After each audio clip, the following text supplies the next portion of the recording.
just happen to be watching some of my shit. My name is Jimmy Pynk. I apologize for my lateness, and I'm going to explain this right after the break. I'm sorry.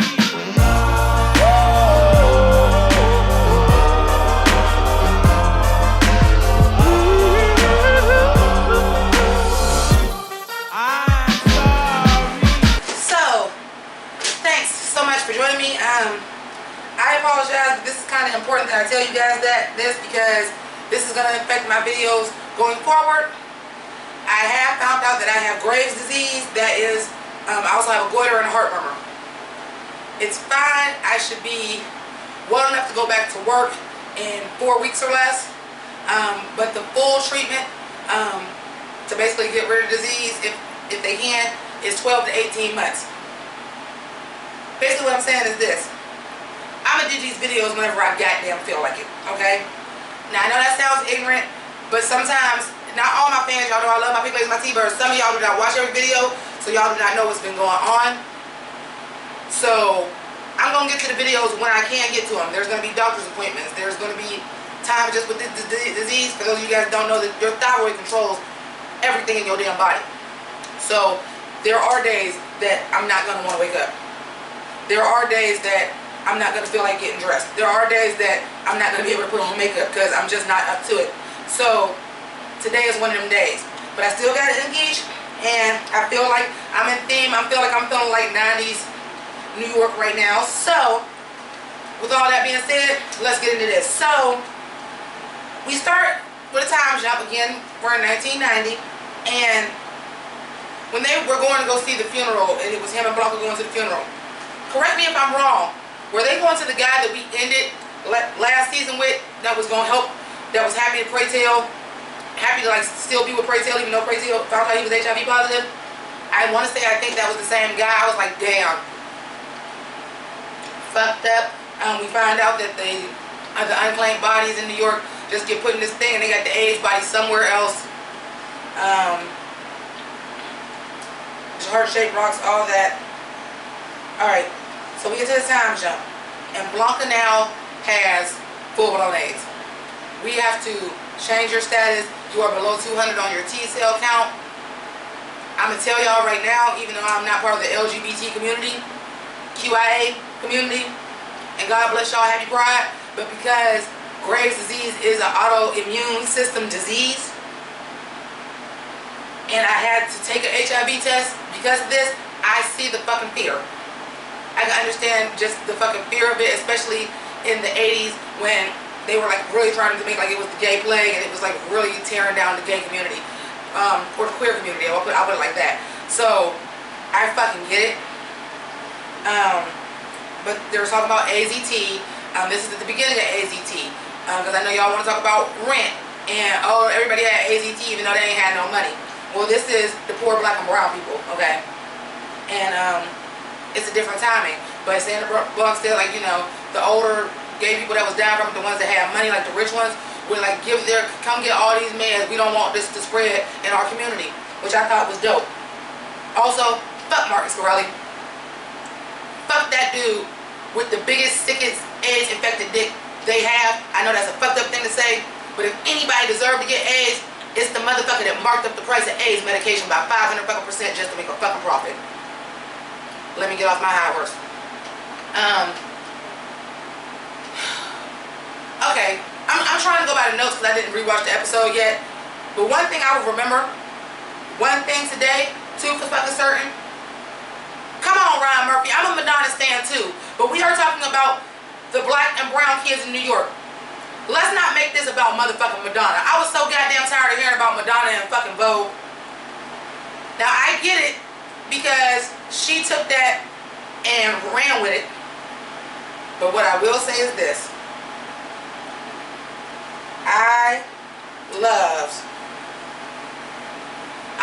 and I'm going to skip to that part.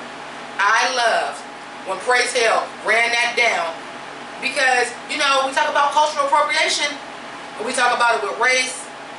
We never talk about it as far as the queer community, and that shit has been going on forever. Believe me when I say, American culture, fashion, the music, and all that, a lot of that is black culture and queer culture. A whole fucking lot of it. That's why y'all all still out here saying, yes, queen. Come on. Wake up. Like Pray Tell said, I'm going to get to that part in a minute. But shout outs to Crystal LaBeija. And I heard him say that losing too many titles to white women. Like, I love this. And keep in mind, the man that creates this series is a white man. So he know the deal. Shout outs to Ryan Murphy. Like, he gonna watch this. But Angela ass back out there tricking on the pier. And Blanca says, you gonna do these fresh faces in 1990. Shout out to Paris is motherfucking burning. And I could be wrong. Octavia St. Laurent? Correct me if I'm wrong. Down below. But like, remember for the first season, we thought she was gonna be Angel because her name was Angel, and we thought she was gonna be Angel. Oh, what house? Extravaganza. Because she was tricking, and like she ended up dead. We thought Angel was gonna be dead. We didn't know we was getting a season 2. Now they giving her. I want to say it's Octavia. It might be Olivia.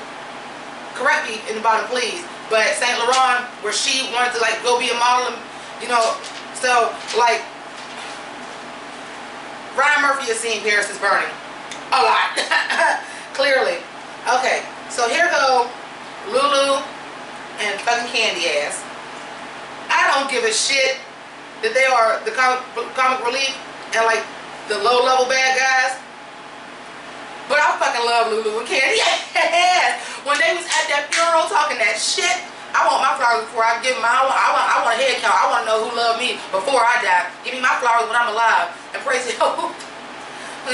You ungracious hoes. But I love Lulu and Candy. I can't with them. And then when she told us, when the Pray Tell is told Sandra Bernhardt, these hoes is out here thirsting for dick.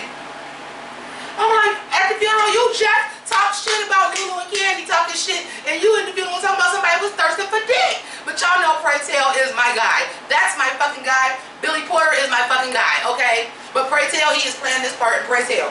But I had a little problem with Pray Tell this episode, and I'm gonna get to that. So, good part to start with, I'm gonna get to that. So Sandra Bernhardt says you need to take all your anger and you need to put it into something else, and takes him to a ACT UP meeting where they're doing the things, raising the money, doing the protest, awareness for AIDS, and he gets into it. I'm gonna have to skip around because I know y'all looking at, well, damn, why are you listen here? Listen here. First of all, I didn't know that Pray Tell was House of Evangelista. Okay, I thought he was a free agent. So we're gonna do this as a house to support Pray Tell for AIDS. And I don't think he's supposed to do things as a house. But because Electra didn't come, because she said she was working, she was at the ball, slayed that shit. Category is French Revolution. Fucking slayed that shit. The fucking carousel at the bottom of the fucking cage dress, they done brought out the guillotine, the people let them have cake. Bitch. Electra was that deal. And you want to be mad because she didn't come to the protest. Wake the fuck up, because this is your disease and this and this and this and this. But Angela just told you that too. I gotta stop chasing my dreams just because I'm running away from the same disease as y'all. Do I gotta stop living? That's what you asked Electra to do. I'm sorry, I fucking disagree. Pray Tell, I feel like now Pray Tell went from one extreme to the other. Now you a part of ACT UP. Now you feel like because everybody else ain't protesting with you, that they don't give a shit, or they don't care, or they should have been there. Everybody else in that goddamn ball wasn't there neither. You said 115 people got fucking arrested. Them people wasn't at that fucking ball. So yes, I'm sorry. I thought the Pray Tell was out of line doing that at the ball, throwing the statue at her. I thought he was out of fucking line. Now I understand your fucking anger. I did understand the anger. But you took that shit out on her in a way that was unprofessional at a fucking ball, since you a professional and the ballroom is y'all life. Remember you saying that? So, I'm sorry. I'm just going to jump around because Electra too. But, what did you expect? Electra, and you was calling her Mother Blanca and everything. But you was helping paying the bills. And when she said she had to work, you work night shit. Where was you at in the morning? Hey, you know she ain't got a second job and just ain't telling y'all. She might not want to give up all her money to, like she said, none of the rest of these motherfuckers is pitching in for the fucking house. And it's raggedy at fucking best. And I got nice shit. You want me to lay it down when y'all got roaches and shit. I'm not mad at Electra. Now she shouldn't now if they said this is a house rule that you need to be on time for dinner, you need to be on time. And if you ain't gonna be on time, you gotta have a good explanation. That's the house rule. And I understand she might have broke the house rule by not going to the protest. But at the same time, pray tell, why are you fucking mad? And to do that in front of this, when did you rehearse this? We know you got grand prize, this and this and this. You could have did that at a different fucking time. A different fucking time. I'm sorry, that scene was fucking out of line to me. I did not like that. You did not give me all of that fucking slayage for this shit to happen. But anyway, let's get to Angela and her modeling career. So she goes with Polaroids. Somebody that's supposed to be Wilhelmina Ford, I guess. Wilhelmina Ford and Wilhelmina Models the same people? Maybe they split. I don't know, somebody Ford. And she says, I like the pictures, you look good. When they walk into the fucking contest, shout out to Paris is Burning again, they really gave her the Octavia Saint Laurent motherfucking storyline, bitch. Because she had went there and they had the black models almost. I didn't think I would be here either with my black hair, my crazy business. She like almost the first beginning of the speech was almost identical to for those of y'all that seen in Living Color. Coming to America, that was who he ended up marrying. But she was in Paris is Burning as a model. Like child. But she really liked her and she said, I'm gonna hook you up with a photographer. So she goes to the photographer. This motherfucker recognizes her from the pier. She is painted, she is looking like a model, she is doing her thing. I don't got the money. I was thinking about one outfit. Oh, that's not how that works. We have all of this set up. I don't know what kind of Photoshop you got set up, but you are a photographer. Nobody told you to get hair and makeup and all that. I'm confused. But anyway, says just some pictures from my private collection. And this nasty motherfucker had her pulling her stuff out and touching it and being fucking nasty. I was like, you unprofessional, dirty fucking dog. I'd rather you ask for a fuck or suck. Some fucking pictures so you can continually jack off. Get the fuck out of here, you nasty motherfucker. Anyway, Blanca decides to quit the nail shop. And little Asian lady, I need you to work. See, this is how people do you too. That's why I get you a union job if you can, or be your own fucking boss. Because you're not gonna tell me I already told you I have to go today, and you like, well, I got you 2 other accountants and I need you here and I'm the boss, so you need to stay. Fuck you. And she walked out. Sometimes you can't do that. I would have did it too. If I told you this is what I have to do, and I already told you I need to leave, then that's what the fuck I'm doing. But then I'm gonna name it Vogue Nails after the Madonna song. Get the fuck off Madonna's dick! Like, oh my god. I was so tired of hearing about fucking Vogue this episode. And don't get me wrong, I am a Madonna stan. But this ain't the story of Madonna, and I understand that song was bringing Vogue and what the ballroom was doing to the forefront, and I get that too.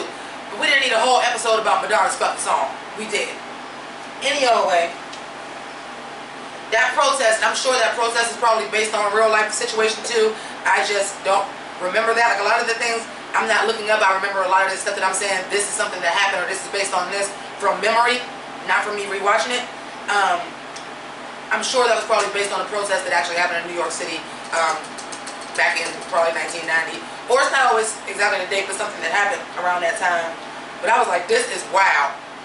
Y'all went up in the church, pretending like y'all died of AIDS and started yelling. Then I was like, well, why the House of Evangelists got to be right up in the front of every goddamn thing? Pray tell wasn't in the front. I'm like, y'all got to do everything as a house. They walked right to the front, but I guess it's because they story. Oh, hi Damon. Little Poppy. Oh wait, can we talk about Little Poppy? Little Poppy like Angel. When she said that, you the prettiest thing I ever said. Like, yo, Dominicans got a slick ass mouth. But I knew Poppy had to fit into the story a little bit more than just being the little straight boy that used to sell drugs and didn't have nowhere else to go. I knew some kind of of way they had to bring him in a bigger connection to that. Also, the two other dudes that used to be in what was House of Electra? What was Electra's house? I don't remember no more. That shit was great.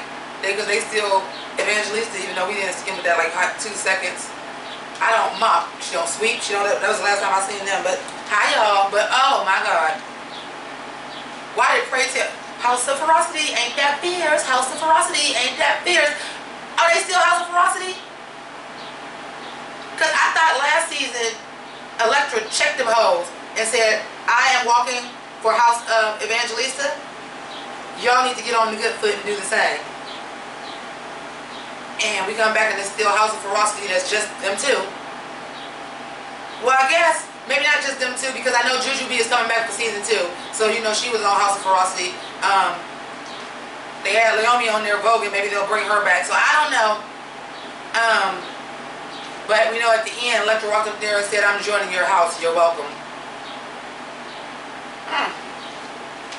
Anyway, but I love when she was doing the photo shoot. I know I'm jumping around. When she was doing the photo shoot and they was doing Roxette, She's Got the Look. And I meant to look that up because I was like, is that 1990? It could be like 80, 80, 88, 89. It could, listen, I swear I don't think that song is 90. But it could be, because from like 88 to 91, everything sounded really, really, really alike, except for hip hop. You had 88 and 92 sounding completely fucking different. But as far as like pop music, that shit didn't change that much, that quick. It was very gradual to get to their new sound. Up until, of course, you get to Kurt Cobain in 1995, but we only in 1990. So I was like, is that 1990? Drop that down below if you got the answer to that. Because I'm like, is Roxanne, she got to look 1990? I think y'all might have fudged that a little bit. But it still was the perfect song, and I was here with it. Till Creepo wanted naked pictures and then said, yeah, take those off too. And she was all quiet like, yeah, touch it. I was like, ugh, you nasty motherfucker. Ugh. Ugh. That just disgusted me. Then like I said, category French Revolution.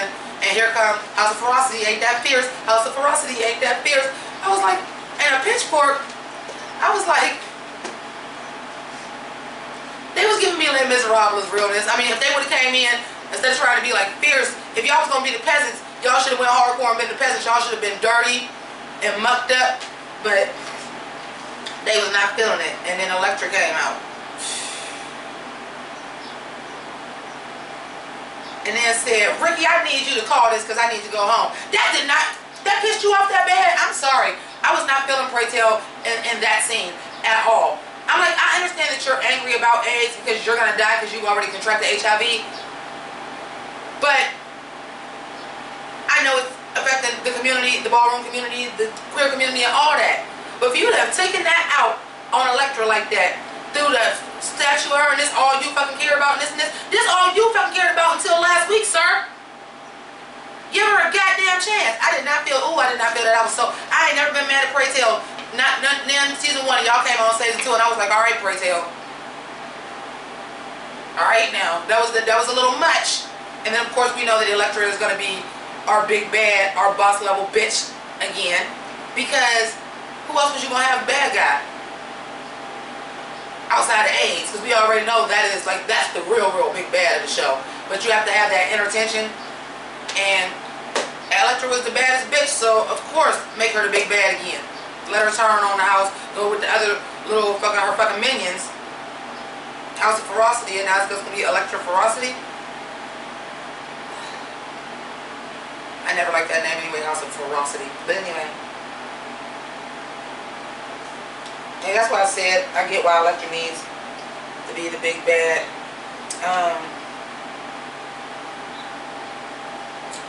Angel coming to Blanca because Blanca don't want to tell them, like her T-cell drop and she now has AIDS.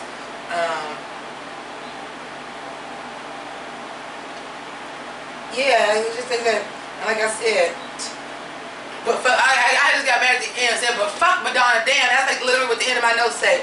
Okay, and she went back, but fuck Madonna, damn. Like, this is supposed to be about our characters. This is supposed to be the ballroom community and the brown and black poor kids. They already want you dead because you black or brown or poor. They already said that. But goddamn it, if I had to hear about motherfucking Midge one more, Midge, one more goddamn time. If I had to hear about fucking May Montebito one more motherfucking time. If I had to hear about Breakfast Mahoney one more motherfucking time, I was gonna stop watching that shit. But we are done.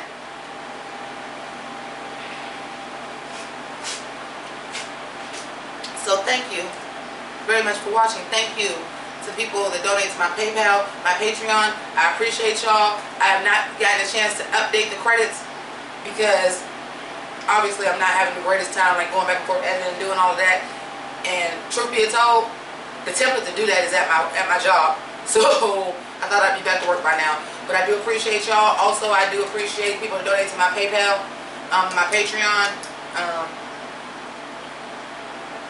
When I get a little bit better, I will go ahead and put the thank yous to the people that donated like the way the channel is supposed to go. Like right now, I just don't have the energy to update.